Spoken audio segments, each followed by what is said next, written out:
East Region. Does anybody want to make the case for Cooper Flagg and Duke making the wrong history here against the 16 seed? I'm going to go ahead and guess not. Raising my hands, Luke. Oh, my gosh. I'm kidding. Just keep it rolling. I was like, hold on. Hey, we got to keep them on their toes. Come on. We need a little bit of engaging content to get out there. Brandy, I'm guessing you're not fighting for American or Mount St. Mary's here, right?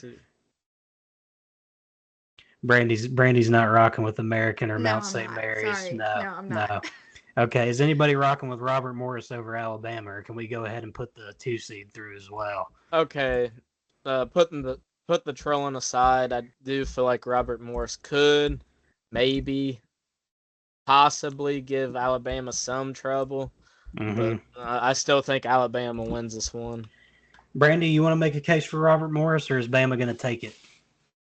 No, I think Bama's going to take this one, but I wouldn't be surprised if Robert Morris hangs around for, let's say, a good bit of the first half, and then Bama ends up pulling away pretty handedly. This Robert Morris seems super fun, and I've watched a couple of their games this season. They definitely aren't like anything can happen, but I just don't see them getting this win over Alabama. But I think it'll be close. Like, I think it's probably a predicted 20-point game right now. I wouldn't be surprised if it's a single possession game for 3/4 of the first half, and Bama still ends up winning by 20. Yeah, with Grant Nelson kind of being an unknown going into the tournament, that's obviously something that plays into effect. I still think that they should take care of business with or without him, but it's something that's worth monitoring. And, if Bama goes into this game with their usual gunslinging mentality and shots aren't falling, I mean, we've seen in years past with St. Peter's against UK, the 2-15 matchup isn't as improbable as it seems. Princeton over Arizona as well. It's been a theme of the last few tournaments that we've seen something like that happen. So I'm sending Alabama through on that one as well. Let's get into the other more notable matchups in the bracket here. Mississippi State versus Baylor. Blake, our guy Josh Hubbard, he's setting up for a possible date with Cooper Flagg there in the second round. I'm going to go ahead and push him through because I'm not a big fan of what this Baylor team's done this year. They're just so inconsistent, and I think the Mississippi State gets them here. What do you think? To be honest with you, both these teams really aren't that impressive down the stretch. Mississippi State's kind of fallen off a cliff, I feel like. They're playing in the toughest conference in college basketball history, but, I mean, they've fallen off a cliff, drastically. Baylor, they've been really mediocre all season. VJ Edgecombe has started to become a really good player, though. Jeremy Roach has kind of been iffy at times. This game's really going to be interesting. I feel like the 8-9 game is always one of my favorite ones to kick off the tournament. But I think Mississippi State, just as a team, is a lot better. I think this is a setting up for a really big Josh Hubbard game too, because I mean, with how he can explode at times with big offensive games, I think this sets up really well for him to do big things. Really. Yeah. Now that we've got 3, Brandy, the trump card isn't into effect here. But who would you go with in this game? I still want to hear your opinion on it. Yeah, I'm going to Mississippi State in this game.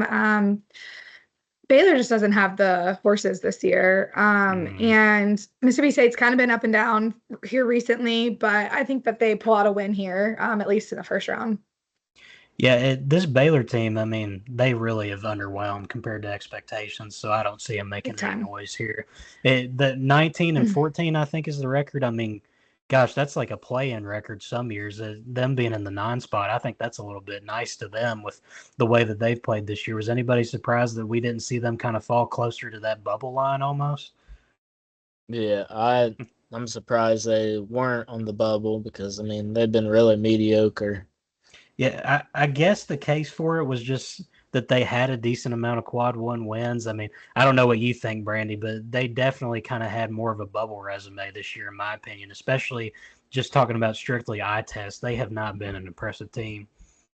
Yeah, I think just because the bubble was so bad this year, that's why they didn't get talked about as much. So, or at least I assume that's why. But they were really not impressive to me this season. Well, we'll keep moving on into the next game here. Oregon against the Liberty Flames in the 5-12 matchup.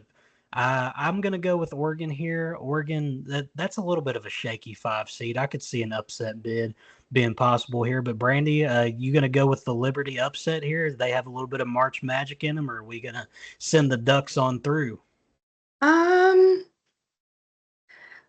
Some people really like this Oregon team. I think they're like more of a hot and cold team, and this Liberty team is not horrible. But they didn't have any games played against a quad one team this year. But they did have wins again. They did have a win against McNeese, a win against Kansas State. So I don't, they're not horrible. I guess Oregon. I don't know. I was hoping that I think this is about as favorable as a team that Oregon could have gotten at the 12 seed line here. I was hoping to pick against them in an upset spot, but I don't think it's this Liberty team, in my opinion. Blake, what do you think about this matchup? You riding with Liberty when you go and create your own bracket, or are you going to stick with the trap and go with Oregon here? I'll probably just go with Oregon here, but I do think Liberty has a really, really, really, really good chance at winning this one because, I mean, they've been dominant all season long. They're sitting at 28-6. I think that's their best record all time. I could be wrong, but I do think this Liberty team is legit. They got like 4 or 5 double-digit scores. They're 7th for points per possession on defense. And then they're also, I think, 7th at points per possession on offense as well. So this Liberty team is dangerous on both ends of the floor. So it's going to be a fun game to see, but give me Oregon. I'll tell you another fun game to see, the one we're about to talk about. Arizona, the 4 seed, going against the 13 seed Akron. Arizona, I mean, we got to give them kudos because going into conference play, it looked like their season may have been going in the wrong direction, and they've managed to get themselves a favorable seed here. Top 4 seed, obviously, but this Akron team, I watched them play the other night, and they look like a team that could possibly make some noise. I'm going to save my pick on this one after I hear you all think about this one. But Blake, do we see a 13 pull off one against a 4 here? I kind of want to say Akron just because of my good friend Josiah Harris going there, but I think I'm gonna go against my friendship here, and I'm just gonna flat out pick Arizona. I think they're the much better team, but I do think this Akron team, just like I said about Liberty, can give this Arizona team some issues. I mean, Arizona offensively has had a lot of trouble at times. Caleb Love, I mean, it's been basically the biggest story of his college career. He's either on or he's really, really off. Mm-hmm. And if Caleb Love is off in this game and guys like Jaden Bradley, what's his name, Del Rosa or whatever, mm-hmm. the point guard, if those guys aren't on, then, I mean, we could be seeing Akron win this game. All right, Brandy, you can make the case for Akron here if you'd like. This Arizona team has been a top metric team all season long, and at the very beginning of the year, they just weren't winning games. They've been top 15 in predictive metrics, though, all season long, and it was like, why is this Arizona team not winning games? And they had the talent, Caleb Love, Jaden Bradley. Caleb Love, take him as he is. Sometimes he looks like the best player in America. Other times it's like, what is he doing? But I actually super love Carter Bryant, kind of in there, I guess, more of a wing front court type of player. He's really stepped up and been great. Tubby Awaka's had an okay season. I still like this Arizona team. I think they're well coached. I like Tommy Lloyd. And I think they get the job done here against Akron. This is a team that I think is a good mid-major team, and I was really hoping that they would get matched up with maybe an overseeded high major team. But I think that this Arizona team just has too much depth to overcome the style of ball that Akron plays with too. So yeah, the offense for me for Arizona is what gets it done here. And Akron has a decent offense actually, but their defense is so bad that I just don't think that they're going to be able to stop Arizona. Fair enough. I think Arizona gets it done. I'm going to think a little bit about this one, though, because Akron, I think it's a tricky spot. But Arizona, I think they're safe for at least one round, at least where things stand now. Moving on to the 6-11 matchup, BYU versus VCU. Battle of the three-letter schools here going on. I'm going with BYU to lead things off. Richie Saunders, I think he's going to explode in this one and at least get them one game under their belt, possibly more. Kevin Young, he's done a tremendous job with that program to have them at a 6 seed in his first year, and then he's got A.J. DeBanza coming in next year. So who knows? We could be looking at them this time next year as an even higher seed. But Blake, are you going to make the case for VCU here? Or are you rolling with the Cougars of BYU? No, give me BYU. Like you said, Richie Saunders. I think he's primed for a big game here. He went off against Iowa State there in the Big 12 championship. This team's dangerous, honestly. For sure. Brandy, do you think VCU has some magic in them here, or is it going to be BYU? I was hoping BYU would not get matched with a mid-major team that I liked. This VCU defense is actually pretty decent, and I think that BYU is playing some of their best basketball that they have all season, really been trending in the right direction, even with a couple of losses sprinkled in. A little worried about the mismatch from a VCU defense and a BYU offense perspective, because BYU's offense is been really good this season. But VCU's just had that's how VCU is in the tournament, is their defense. They've been winning them games. I'm going to rock with BYU here, but I have it on record. I wouldn't be surprised if VCU pulled off this upset. Fair enough. Wisconsin versus Montana. I'm just going to go ahead and say it. I mentioned it earlier. The only 3-14 spot that I kind of think might have some threat to it is Lipscomb against Iowa State. So I'm picking Wisconsin, short and simple. John Tanji, I think he's going to have a great performance, and he's going to push him through to the next round, setting up a date with BYU that could be very intriguing. But, Brandy, I'll let you start it off. Do you think that Montana has a shot for an upset here? No. I like Wisconsin in this spot. And, I love John Tanji, so I like the guard room for Wisconsin. Their offense, they really can get it going. So, yeah. Blake, you want to make any efforts here for the Montana faithful before we move on? Nah. Wisconsin's got it. Fair enough. On Wisconsin to the second round. St. Mary's versus Vanderbilt, the losers of the WCC conference tournament title against Gonzaga, going up against Vandy, who went out early in the SEC tournament after me and Brandy picked them all the way to the semifinals. I'm still hurting from that one, Brandy. I thought we had something cooking there. I'm going to try and not keep that bias against them as we head into March. But what do we think about St. Mary's versus Vanderbilt here? I'll start with you, since we were carrying some water for Vanderbilt in the SEC tournament. Yeah, St. Mary's, I think, is in a good position here to win this game. I think that their defense is very locked down to me. I think Saxon in the front court is really strong. He definitely outsizes Vanderbilt in their front court. Vanderbilt doesn't really have a true center, honestly. And they're just a super great offensive rebounding team, one of the best in the country. I think they're like maybe top 12, something like that. And Vanderbilt, to me, has just kind of run out of juice lately. I know we picked them and we're high on them going into the SEC tournament, but it just seems like they've been having some struggles on offense to get some production that they had all season. So a little bit worried about their offense. I think that St. Mary's is going to win this game.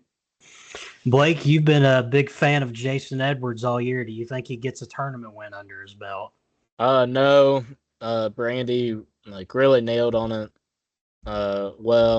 St. Mary's got like a top 5 defense based on points allowed per game this season. And I think that's going to transition over to this game and probably throughout their tournament run, because defense is always the thing that transitions no matter where you play. And I mean, like Brandy said, Vanderbilt has been kind of subpar as of recent. Even Jason Edwards is kind of taking a dip off. Hopefully we can see him getting back to his level of playing like we saw against like Tennessee and Kentucky. But yeah, give me the Gales in this one. Yeah, I think I'm going with St. Mary's as well. We'll move on to the Sweet 16. Duke versus Mississippi State. I'm going to keep it short and sweet. As much as I'd love to see the Bulldogs get an upset here, it's not going to happen. Duke, I'm taking them on to the Sweet 16. Brandy and Blake, I imagine you all agree with me on this one. Yeah. Yep. Okay. We'll send Duke on through. Moving on down, Oregon versus Arizona. This is a intriguing matchup. Oregon, gosh, I don't know what I think about this one. I'm kind of torn. I'll start with you, Blake. What do we think about the Ducks versus the Wildcats? Give me Zona. I think Caleb Love, I think he's going to be dying for that rematch against Duke. And that's going to set up a really fun game, Duke and Arizona in the Sweet 16. Brandy, what do you think? I'm with Blake here too. I like Arizona in this spot. Guard depth to me is just a little bit stronger than what Oregon has. I like Oregon's front court, but yeah, I think Arizona's got that one from an offensive standpoint. Oregon's been a little bit too inconsistent this year for me to bet on them safely, so I'm going to go with Arizona as well. BYU, Wisconsin. I think this one, it's a bad matchup, I think, for Wisconsin. That high-scoring offense of BYU, I think it can really compete with John Tonji and what they want to do there. So, Brandy, I'll start with you first. You're a big John Tonji fan. Do you think that he's going to get past BYU here? Oh, man. This is what the matchup ends up being. I think this is going to be a really tough one to pick. Oh,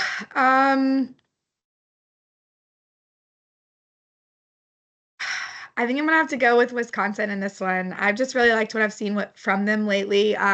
Even though they didn't make it, or I guess they did make it to the championship game in their conference tournament, they didn't win. I think I just really like this offense a lot. I mean, they're a top 15 offense in the country.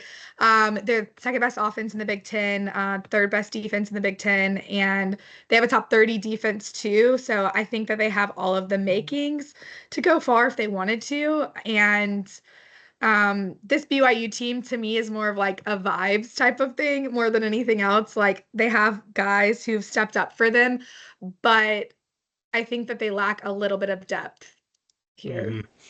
Fair enough. Blake, what do you think about this matchup?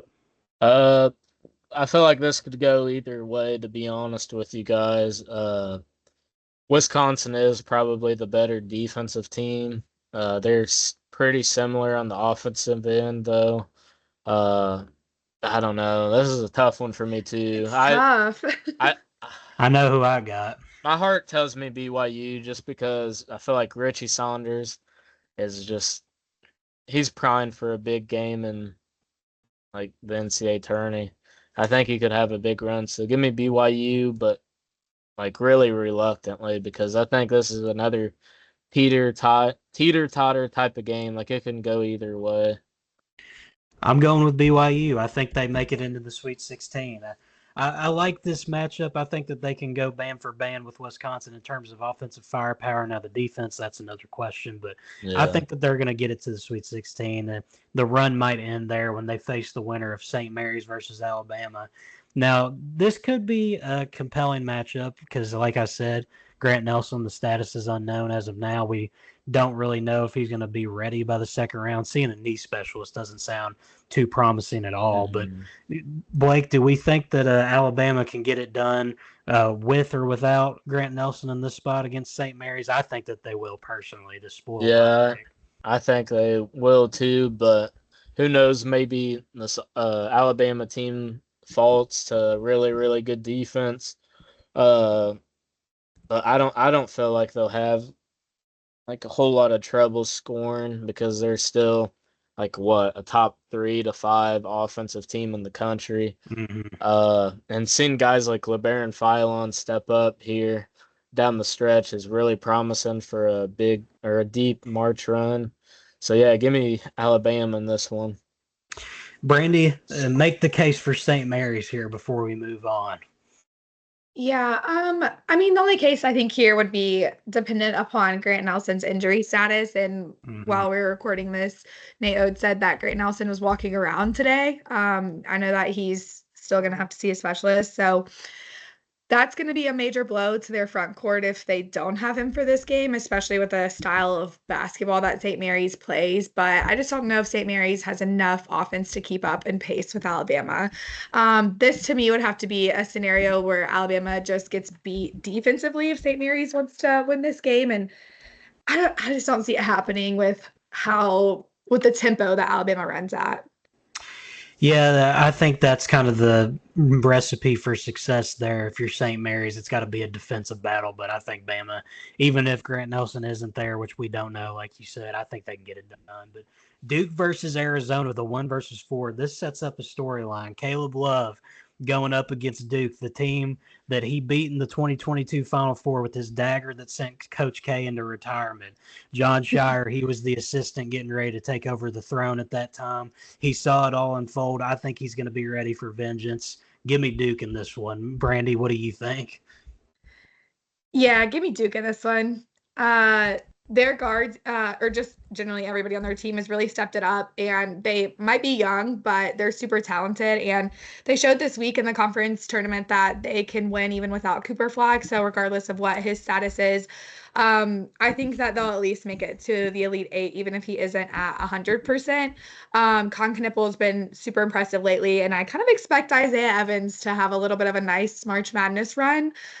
He seems like the type of guy who can really shine in this type of environment. Blake, do you want to make the case for Arizona possibly pulling an upset? No, it was almost a 20-point loss for Arizona last time these two teams faced off, and this was really before Duke hit their strides as a team. Caleb Love, I mean, he did Caleb Love things, 3 of 13 from the field, 8 points. I feel like that's going to be probably another bad performance by Caleb Love in this game just because of how good Duke is as a team. So, yeah, give me the Blue Devils in this one. BYU with the run to the Sweet 16 taking on Nate Oats and Alabama.